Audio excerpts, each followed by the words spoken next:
யாரோ 4 பேர் திருப்பி கேள்வி கேட்பாங்க இவங்கள. அப்போ எங்கே போவாங்க இவங்கள? நானே கேள்வி கேட்குறேன். அர்ஜுன் சம்பத் உங்கள் கட்சியில் யாருமே குடிக்க மாட்டாங்களா? யாருமே கறி சாப்பிட மாட்டாங்களா? நீ எவ்வளோத்துக்கு யோகிய சீக்கிரம்? நீ என்ன யார்கிட்டயும் காசு வாங்கலையா? நீ எல்லாம் யாரையும் மிரட்டி காசு வாங்குறது இல்லையா? எல்லாம் பண்ணுறானுங்க. பட் மற்ற இதுக்கு வரும்போது பெரிய இந்த மாதிரி சட்டம் கொண்டு வரணும், இது கொண்டு வரணும் சொல்லி இவங்க எவ்வளோ யோகியமாக இருந்து இது கேள்வி கேட்கறதுக்கு அவனுக்கு என்ன அருகதை இருக்குது? இல்லை. So let them ask sensible things. மக்களுக்காக நல்லது கேளுங்க. இப்போ வந்துட்டு நல்ல மருத்துவ இது சேவை கிடைக்கட்டும், மக்களுக்கு நல்ல படிப்பு, குவாலிட்டி படிப்பு கொடுக்கட்டும், அந்த மாதிரி இது கேளுங்க.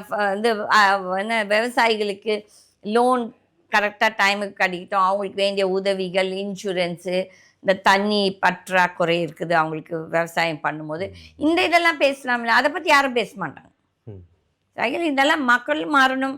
இந்த பார்க்குற நேயர்களும் வந்துட்டு இந்த மாதிரி அவங்க பேசும்போது அவங்களோட இதை என்டர்டெயின் பண்ணக்கூடாது. நீங்கள் பார்க்குறதால தானே அவங்களும் அதை ரபிஷ் பேசிகிட்டு இருக்காங்க. ஸோ மக்களும் மாறணும். ரொம்ப நன்றி மேம். வணக்கம்.